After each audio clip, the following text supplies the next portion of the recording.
Things are not going well for Democrats, and I'm going to give you something to be hopeful about in 2022. We have Congressman Andy Biggs, Shemeka Michelle, one of my favorites, and we're going to talk about pickles. All that on I'm Right.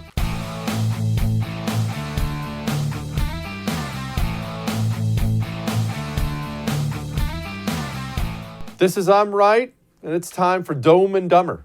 What am I doing here? January 6th. I'm kidding, we're not talking about January 6th. What have I been telling you all week? That's all that's going to be in the news all week long. And allow me to recap why before we go into Joe Biden and Dome and how bad everything's getting, what you have to look forward to and all that. Remember, the reason there aren't any major news stories going on right now, meaning stories that you would log into 5 different websites and the same story would be at the top page. The reason there aren't any of those right now is because the system itself knows Joe Biden and Kamala Harris are failing. They're failing badly. We have midterm elections coming up just 10 months from now, and they need you to focus on something else. That's why you're seeing this endless ceremony about January 6th and January 6th that and insurrection and coup. And that's why you're seeing all that. It's not because any of them care. You're seeing a massive distraction effort to try to take your eyes off of the complete disaster that is the Joe Biden presidency. And can I give you some advice? Don't participate in it. You want to mention something on social media now and then about January 6th, fine. But don't waste your time defending anything, talking about it. They want you talking about January 6th, focusing on January 6th. This is a concentrated effort by them to get your eyes off the ball. Don't talk about the things they want you to talk about. Talk about the things they don't want you to talk about.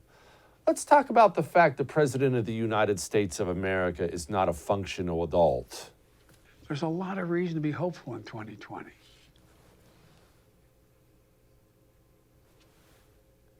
It's I just missed it by a couple years. It's no big deal. And look, that would be nitpicking if it was a one-off. But how many times do I play these clips for you? How many times have we seen this? And again, I realize we're in the age where everything has to be inclusive. And well, everybody can get in, right? Let's let everyone in, guys. I know that's the era we're in now, but let's be honest about something. We don't need an inclusive presidency. We don't need an inclusive military. We don't need inclusive cops. We don't need inclusive on anything that really matters.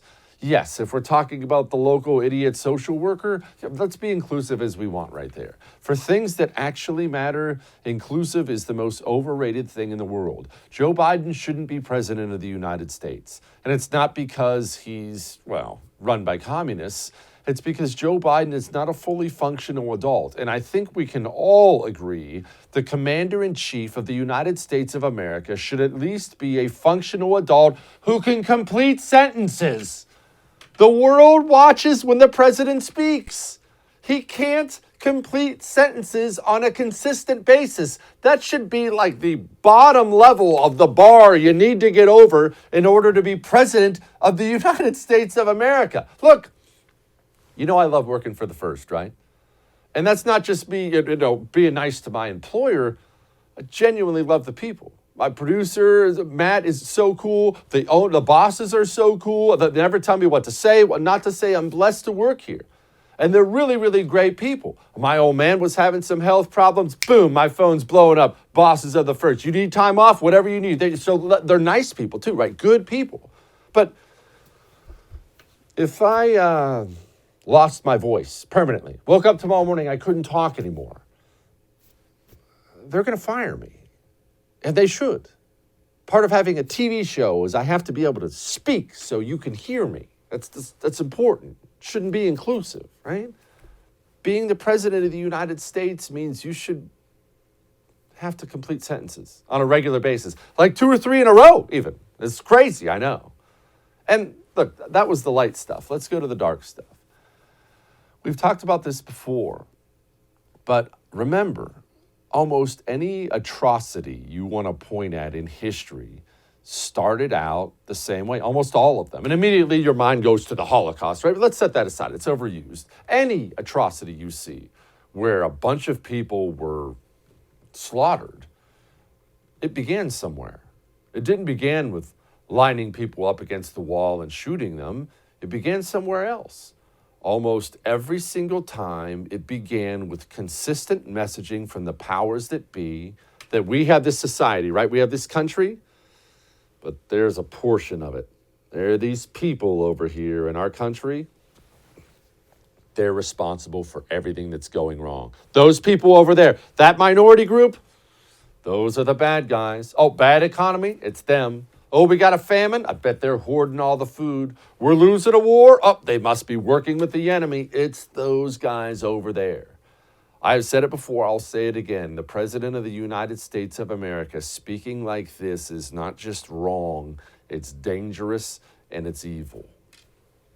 There's no excuse. No excuse for anyone being unvaccinated. This continues to be a pandemic of the unvaccinated. Pandemic of the unvaccinated. All those people dying out there, it's the unvaccinated people's fault. That is so despicable.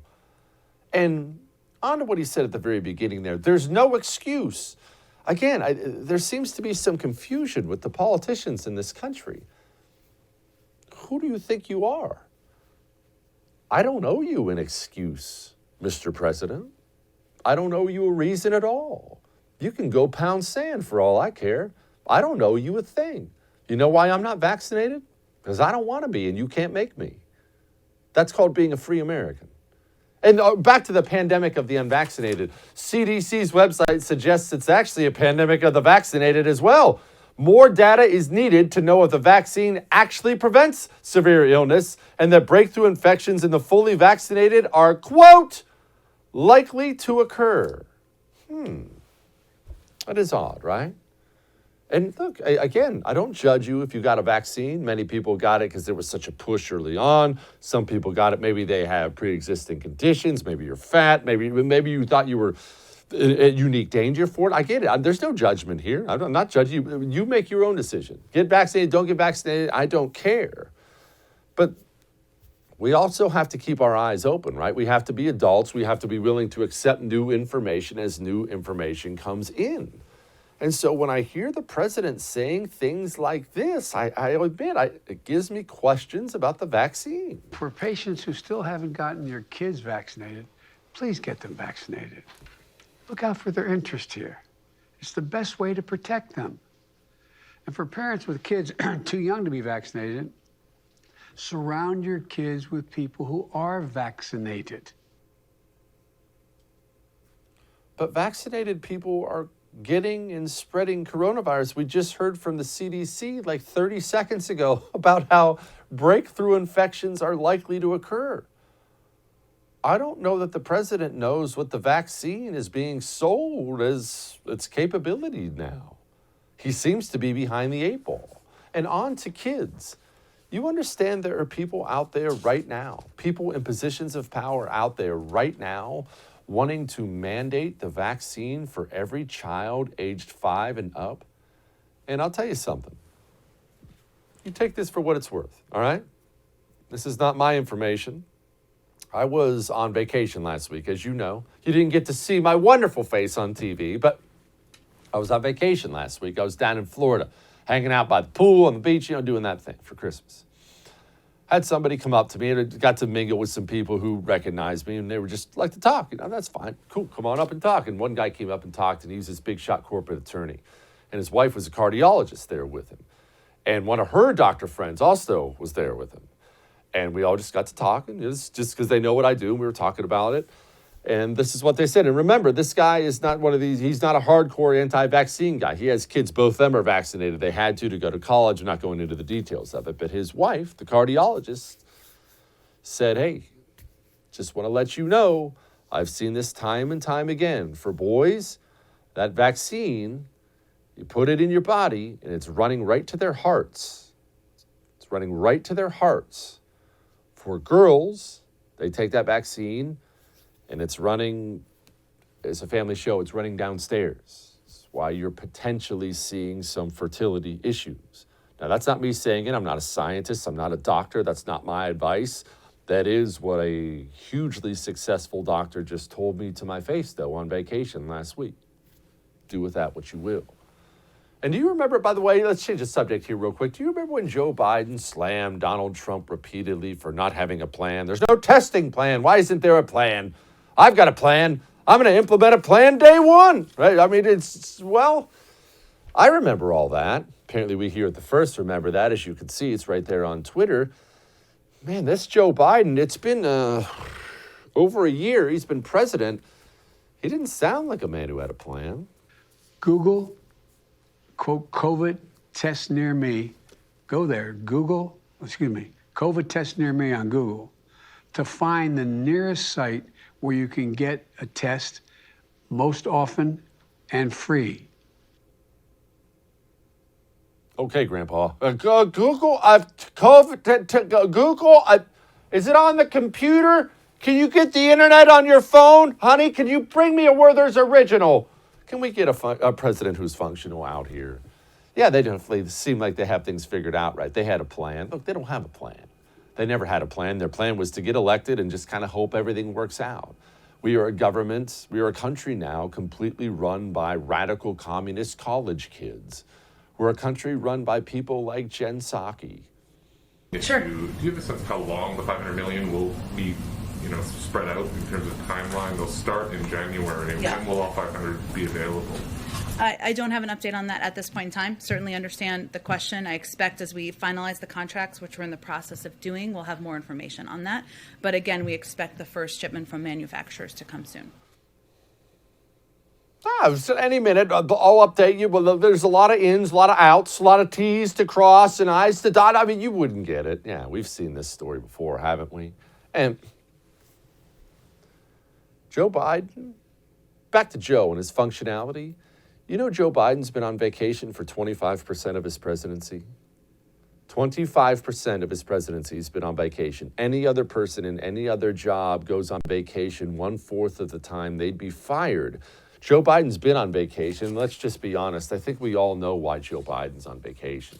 Joe Biden's on vacation because he's not a functional adult. He needs extra rest, perhaps extra medical care to make sure the one event he does a day, he'll actually appear halfway functional at.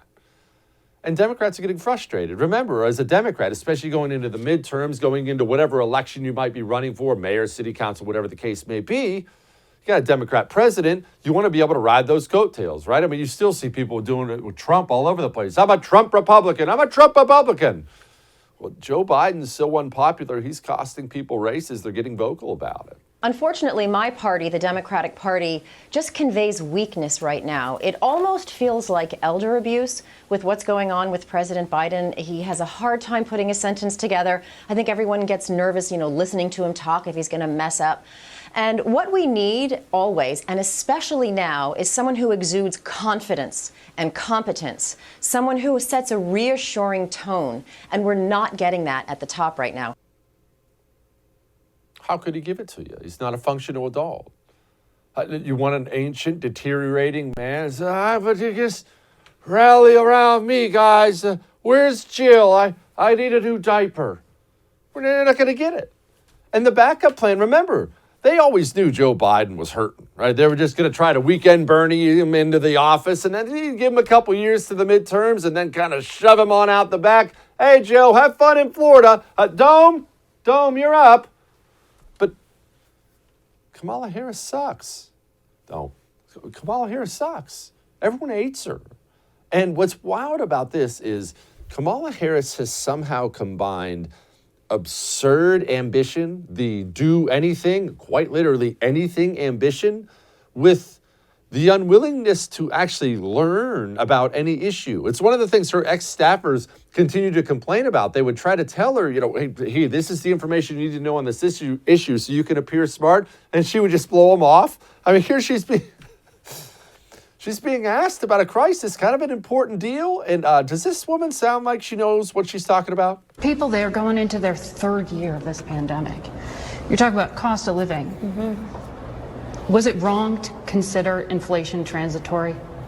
I mean, these price spikes seem like they're going to be with us for a while. We have to address the fact that we got to deal with the fact that folks are paying for gas, paying for groceries, and need solutions to it. So let's talk about that. Short-term solution includes what we need to do around the supply chain, right?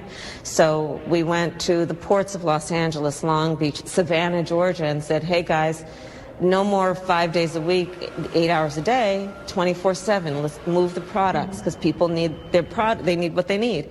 We're dealing with it in terms of the long term, and that's about what we need to do to pass Build Back Better. It strengthens our economy. I'm sorry, what? This woman has no idea what she's doing. Gosh. All right. All that may have made you uncomfortable, but I'm right. We got a great show for you tonight. We're going to talk about their agenda. What's on the menu? We got a great show. But first, your allergies ever bug you? They don't have to. And no, I'm not pushing pills on you. Don't worry. You know I don't like medication. I hate that stuff.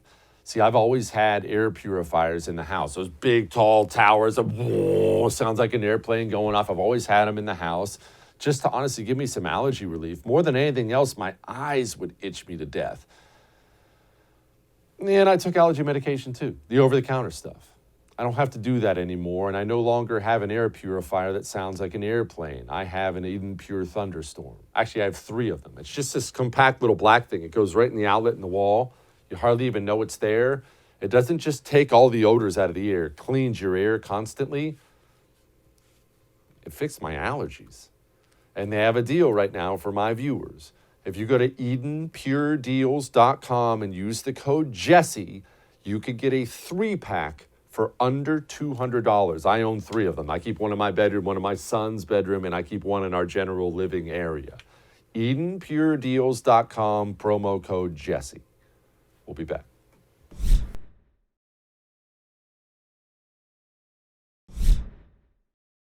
All right. Let's get some good news out of the way first. I think 2022 in many ways is going to be a good year. And in fact, I think we've already had a lot of good things happen that we undersell. A lot of good things come from waking people up. You see, you sit down and you watch I'm Right, probably every single night. I hope every night, but you watch I'm Right every single night. You know what's going on. You know about the issues, you know the players, you know the game, you know the stakes, you understand things. To be honest, I'm not worried about you. You shouldn't be worried about you. Who am I worried about? Your cousin who doesn't pay attention. My aunt off in La La Land. I'm worried about the people who don't pay attention and aren't awake. So when things go really bad in a society, it helps wake people up. We've had a bad education system for a long time. Kids had to get educated at home for the last 2 years. Parents sat back and watched those Zoom calls and said, what? That doesn't seem right, right? There's benefit in that, benefit in people waking up.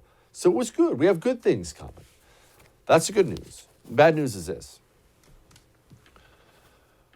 Do you think the communists are just going to sit back and say, well, I don't know. Look, we're going to have a bad midterm. No big deal. Look, we'll lose some seats. So we'll get them next time, guys. That's not how they think. Sometimes that's how the GOP thinks, but that's not how they think. Remember, these people are so vicious, so nasty. They took Joe Manchin. Joe Manchin was 75% there on agreeing to Build Back Better. He was going to vote for it and give them 3/4 of what they want. And these people are so ravenous, so foaming at the mouth mad, they chose to instead send kayaks to his houseboat to scream at him. And finally, he's so turned off now, he just said, nope, I'm done. I'm out for good. I'm really not going to talk about Build Back Better anymore because I think I've been very clear on that. There is no negotiations going on at this time, okay? And there's an awful lot of things that had a lot of things that were very, I think, well-intended. And there was a lot of things that was pretty far reach on some things in the most delicate times that we have right now. And our country's divided. And I don't tend to do anything that divides our country anymore. So whatever I can do to unite and bring people together, and that means you have to work harder as you work across the aisle to bring people together. That's a man who's out. That's a man who's out on Build Back Better. But he doesn't sound like a man who's out on this filibuster nonsense. Just to be clear, you are open to the idea of using the nuclear option to change the rules to pass voting rights legislation on a simple majority. Let me just say that to being open to a rules change that would create a nuclear option, it's very, very difficult. It's a heavy lift. And the reason I say it's a heavy lift is that once you change a rule or you have a carve out, and I've always said this, anytime there's a carve out, you eat the whole turkey. There's nothing left because it comes back and forth. We'll see how that goes. Because listen, Democrats aren't going to sit back for the next 10 months as Joe Biden's approval rating continues to go down and down and down. Democrats aren't just going to sit back and say, oh, well, hey, we tried. These are not people who think in those terms. And remember, these people have no moral founding at all. And I say that as someone without any moral founding. There's nothing that holds them down to any kind of moral principle. They'll do anything. Listen to Chuck Schumer here. If Republicans continue to hijack the rules of the chamber to prevent action on something as critical as protecting our democracy, then the Senate will debate and consider changes to the rules on or before January 17th, Martin Luther King Jr. Day. Over the course of history, Mr. President, the Senate has debated voting rights many times and done what was necessary to take action.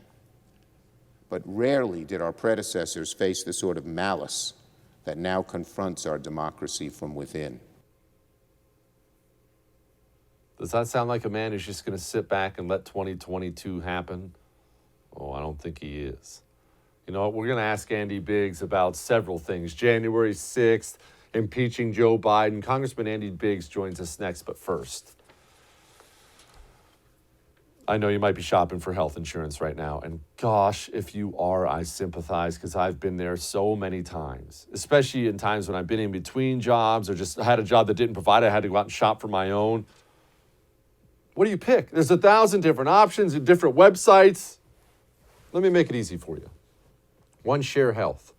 One Share Health is a Christian-based, a faith-based insurance group, right? Faith-based. They have unbelievable options, unbelievable rates for you, 24/7 telehealth, vision, dental. They have what you need and they make it easy. Instead of opening up 10,000 web browsers, open up one and find out how easy they'll make it. Go to my.onesharehealth.com/Kelly. Check out what they've got. And when you do that, when you pick them, use the promo code Jesse Kelly because that gets you $75 off your enrollment fee. my.onesharehealth.com/Kelly, promo code Jesse Kelly. We'll be back with Andy Biggs.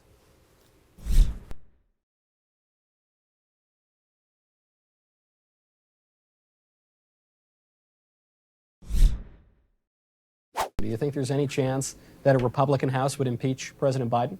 Yeah, I do think there's a chance of that. The more you weaponize it and turn it into a partisan cudgel, you know, what's good for the goose is good for the gander. I said at the time, when we have a Democratic president and a Republican House, you can expect an impeachment proceeding. That's not how impeachment is meant to work, but I think the Democrats cross that line. I think there'll be enormous pressure on a Republican House to begin impeachment proceeding.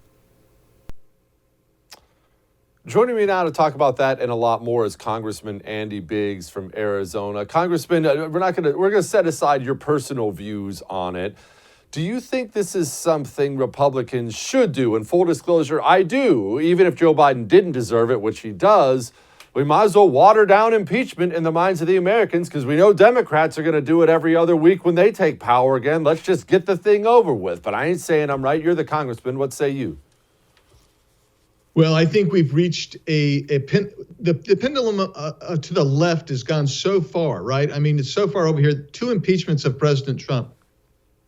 You're going to have to bring that pendulum way back to the right and then let it fall to the middle. In order to do that, I think you're going to have to do investigations of members of Congress, and that means also probably some impeachment articles, whether it's Mayorkas or looking at President Biden. Yeah, it seems to me like that is probably a natural consequence of what the left in Congress has done to the institution and to the Constitution, and I think it'll probably happen. How did we get here so fast? Now, I understand it's not exactly yesterday. It didn't happen in a day. But it does seem like it's just been the last 5, maybe 10 years. The volume has gotten turned up to 1,000 overnight. Am I crazy on that? But it seems like it just went from relatively normal, a little back and forth, to boom, it's just exploded all over us. Well, you're in a social media and a news cycle age that has no end, right? So everybody's a journalist. Everybody can be online commenting. Everybody's a pundit today if you want to be. And I think back about Ronald Reagan during his time, and I look back and I say, well, Ronald Reagan was a master at setting narrative and communicating, and he could control that because there were just 3 networks, and cable news wasn't really going then, right? Now, then you moved into cable news networks, and then you have social media, so that everybody is kept and can be agitated as much as they want to be 24/7. And so you flip the switch, Jesse, and what happened is you had Hillary Clinton with her rhetoric saying if Trump wins, it's going to be because of the Russians, and you had the Obama administration weaponizing the institutions and agencies of the federal government against conservatives, and including going against President Trump when he was running. And so you see this weaponization of media, journalism, and the government institutions. And yeah, it really has accelerated in the last 5 years. Congressman, what do you do to turn it off? Obviously, it's one thing for me to sit here and talk about it on TV. You live it. It's your job talking to constituents, going back and forth to D.C. I know you have a family.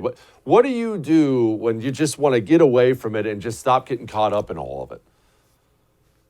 Well, sometimes I'll write an op-ed just for catharsis, Jesse, and then I'll pick up my guitar or sit at the piano. That's not getting away from it. It's cathartic. It's cathartic. And then I'll pick up my guitar or sit down at the piano and mess around with some music and try to get out of it. I get that. Now, you mentioned Mayorkas earlier about possibly impeaching Mayorkas, and I would love to see that. I mean, we have migrant border crossings up 2,000%. That is a staggering number. But is that the specific reason you think there's a chance they may go after Mayorkas? Yeah, I mean, I introduced a resolution to impeach him months and months ago because at that time we had set like 3 or 4 monthly records in a row. And so now I look at it and I say, Yuma, Arizona, and this, by the way, this is the only number 3 sector. Yuma, Arizona, 45,000 folks coming across, and apprehensions. Those are apprehensions in October, November, 45,000. You have the Tucson sector, more getaways by 3 times than any other sector along the southern border. The Rio Grande Valley continues to be hit hard. Del Rio up more than ever. And you look at it and you say, this guy has lied to the American people by saying that that the border is secure, but he's also violated the law. He is granting parole to everybody who's coming in practically. And that's not what the law under parole, the statutes don't allow that. But he's violating that law. He is also supposed to detain people prior to their completion of their asylum hearings and other adjustment of status hearings. They're not doing that. It's catch and release all over again. That's why you're hearing about flights in the night. And people act like that's news. That isn't news. Jesse, that's been going on for months. And so I think that he has clearly violated his oath of office. He's violated the law. He is the probably most logical and easiest to impeach because his crimes, his high crimes and misdemeanors are so overt and in our face. And that should be for Democrats should acknowledge it as well, but they don't even acknowledge a border crisis. Congressman, I'm going to ask a dumb question and probably ask it in a dumb way because that's what I do. But how can they do that? I realize that's a dumb question, but I mean, he's the head of DHS. It's a big deal. It's an important role in our society. And he looks at a law and just decides, I'm going to break it. And like you just pointed out, he does it consistently right in everyone's face. And no one does anything about it. It shouldn't take Andy Biggs impeaching him for someone to step in, right? How does someone not step in and stop that? Well, so there's been there's been litigation. A number of cases have come out, and this administration has basically thumbed their nose at that. So they were ordered months ago to reinstate the Remain in Mexico policy that they junked. Well, they basically said we're not going to, and then the court said no, you have to, and they said okay, we'll reinstitute it in El Paso. And then that's the only place they reinstituted it. And El Paso is down. They're not the highest. They're not this aggrieved place on the border. They've got places with triple fencing and canals between. So you look at it and you say, this is a lawless group of people in the White House in this administration. They don't care about the rule of law. You cannot have freedom, by the way, Jesse, without the rule of law. You have to have law to protect people from bad actors when people are free. That's just the way it goes. But people have tried to step in. There's been litigation. There's been attorneys generals have brought cases. States have tried to act. But this administration has basically said, we're going to be an open border, elimination of national sovereignty, anti-rule of law administration. And so we don't care what the courts say, and we don't care what states are trying to do. In fact, we'll step in and try to get courts to stop states from getting in the way of our lawlessness. Good grief. Well, the January 6th, to switch gears here, we have a bunch of people sitting in a D.C. jail, rotting in a D.C. jail in horrific conditions. Some of these guys have been charged with basic misdemeanors, no criminal history. We just got a report yesterday. One of these guys is on death's door. How in the world do they continue to get away with this? That doesn't seem legal. Yeah, I mean, so today I was just talking to an attorney for several of the January 6 prisoners, and he had one person, 60 years old, never had a criminal contact, but was kept in solitary confinement for 4 months. Well, you're facing federal judges who have an animus. They have a bias and prejudice against these prisoners, not because it's not a righteous one. It's because they hate Donald Trump and so they go after them. Some of these guys have public defenders, and these public defenders hate their clients because they are leftists. And so they're not giving them zealous advocacy, and in order to, when you get a judge who wrongfully keeps somebody who is not a flight risk, not a risk of future crime or harm or danger, and they're holding these people essentially illegally and unconstitutionally, but the judge says we're going to keep holding them. Now you have to appeal it, and if your attorney is not a zealous advocate, they're not going to appeal it. They're not going to file a special action. They're not going to try to help these defendants get released. That's part of what's going on here, is the corruption of the judicial system. And that also didn't happen overnight. But this is being done by political animus, Jesse. No. Congressman, thank you so much for what you do. You're one of the great ones. Appreciate you. Thanks, Jesse. Take care of yourself, man. Man, we could use a lot more like that guy. All right. What do you carry your weapon in? Be honest. Be honest. Did you just grab a holster off the shelf? There's no judgment here. I've done it. All right, especially when I was early on buying weapons. I'd go, big box hunting store, buy a weapon, turn around. I need a holster. And just grab one, and that's just what I'd use. There comes a time you got to up your game. Northwest Retention Systems sells custom-made holsters, custom-made. Their bestseller is the Scout Chest Holster. I would really, really, really recommend checking out the Scout Chest Holster. Check out their slings. My AR-15 has a Northwest Retention System sling on it, and my concealed carry weapon, Glock 19, in case you're wondering. It sits in a Northwest Retention Systems holster. I actually have the join or die flags all over my holster. They have great designs, but more than anything, they're custom made.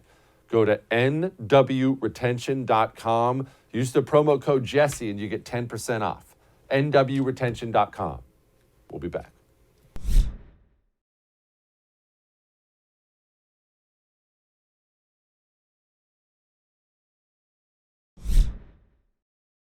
Joining me now is my friend Shemeka Michelle. She's an author and contributor at The Blaze TV. Shemeka, let's begin here at the beginning.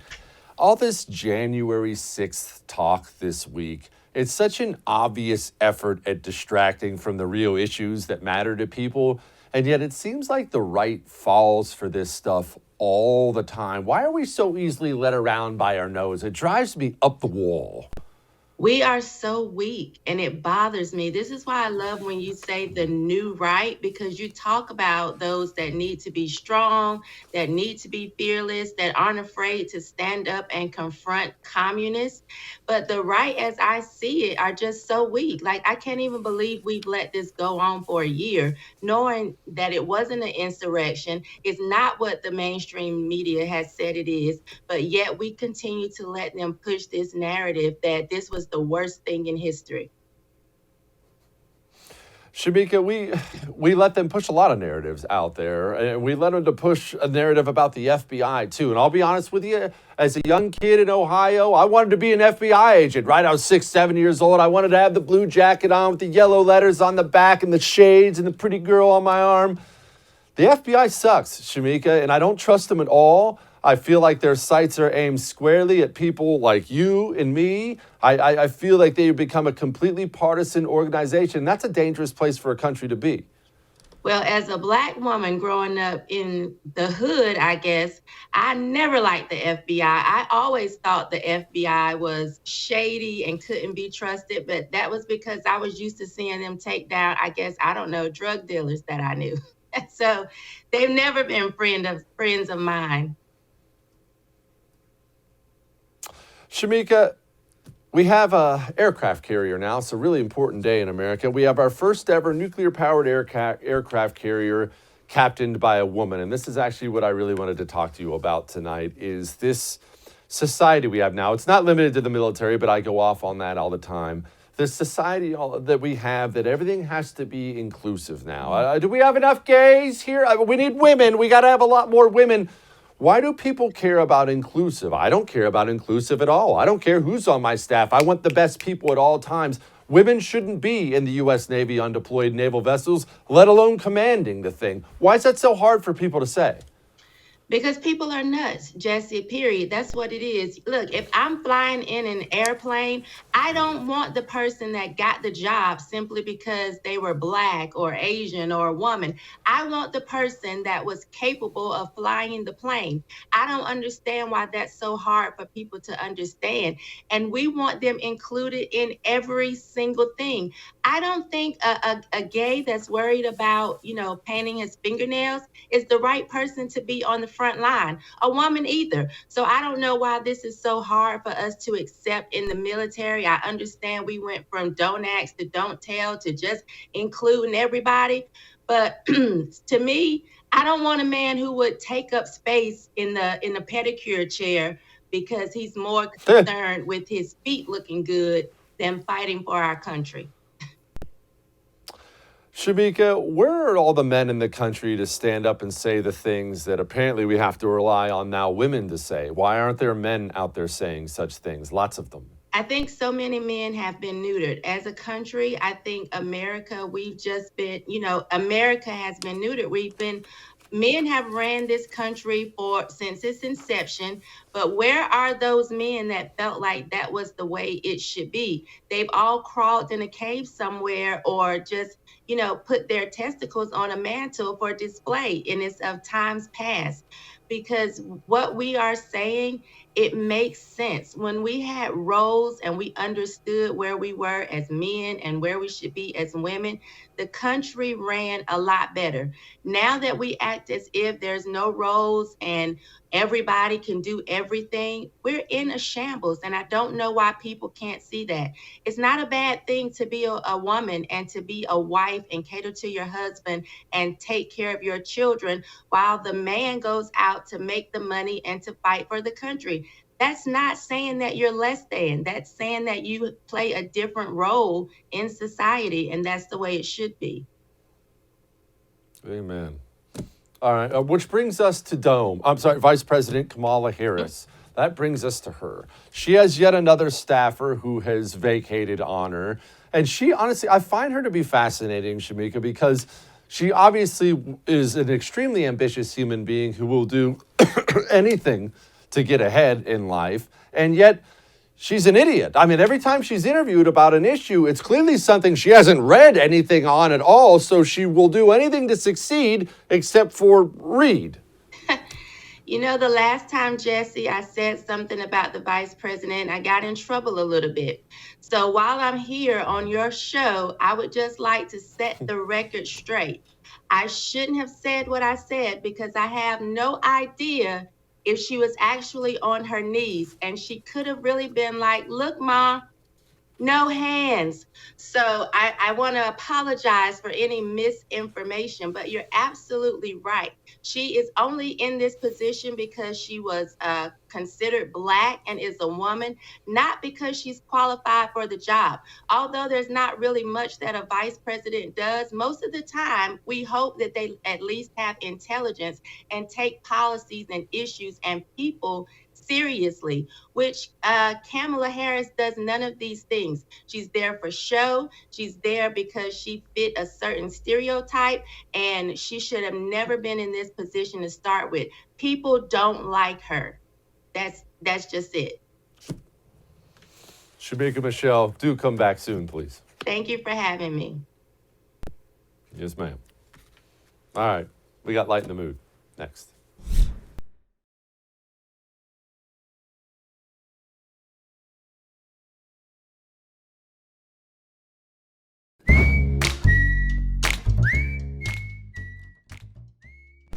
All right, it's time to lighten the mood. And before we get to our video of somebody trying to open a pickle jar, let's have a talk about pickles.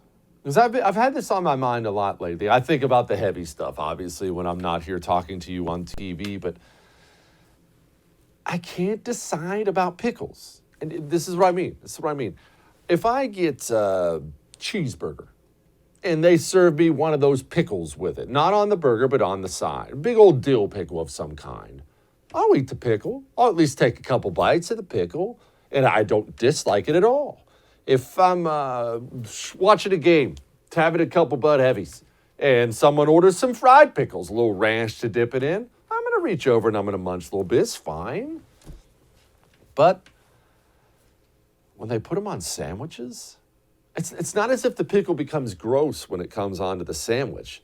The pickle dominates the sandwich. That's my biggest issue, I think, with pickles, is it seems to dominate whatever conversation it's in. It's like a feminist. It just takes over everything. As soon as I bite into a delicious chicken sandwich that has pickles slipped in there, it becomes a pickle sandwich with maybe a little chicken aftertaste in it.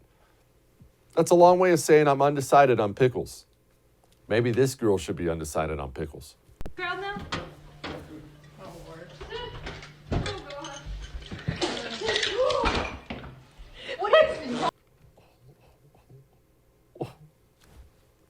I can actually smell that video. All right, I'll see you tomorrow.